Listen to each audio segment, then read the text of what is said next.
नगर गुजरात से समस्त मिथिलावासी के हृदयपूर्वक प्रणाम कर रहल छी। आई हम अपना सबक समक्ष छठी के एकटा प्राति प्रस्तुत कर रहल जा रहल छी। ए गीत के रचयिता छथि MM झा जी। जय मिथिला, जय मैथिली। उगियो यो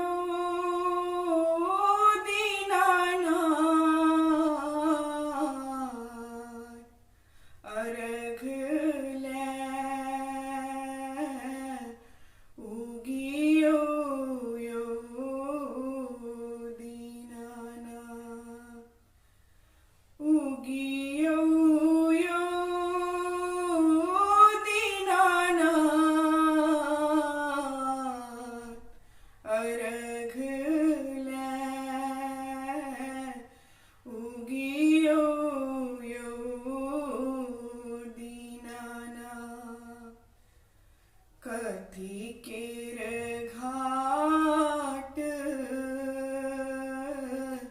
कथिए सजाओल, कथी केर घाट कथिए सजाओल। की लेने जल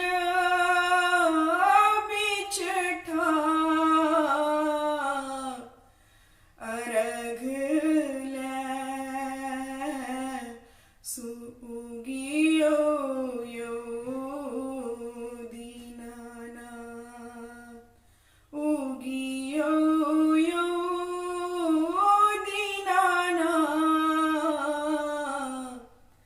अर्घ ले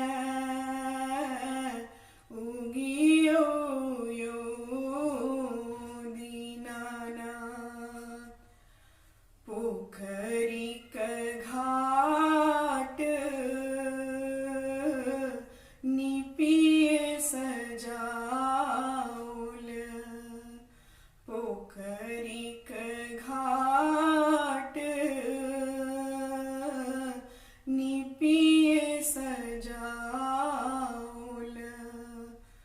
कर जोड़ी जल बिच ठार,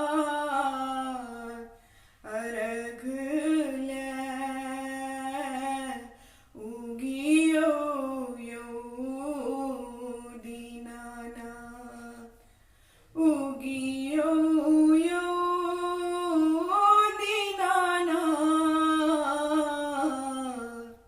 अर्घ ले उगियो यो दीनानाथ। कथी केर कोनिया कथिए सजाओल, कथी केर कोनिया कथिए सजाओल।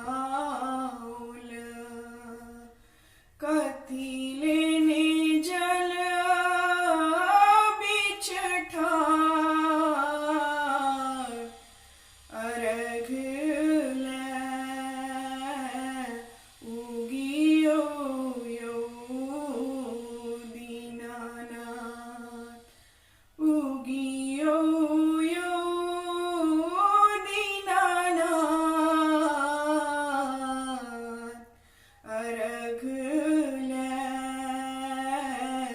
उगियो यो दीनानाथ। बास केर कोनिया ठेकुआ सजाओल, बास केर कोनिया ठेकुआ सजाओल। फल लेने जल बिच ठार, अर्घ ले उगियो यो दीनानाथ,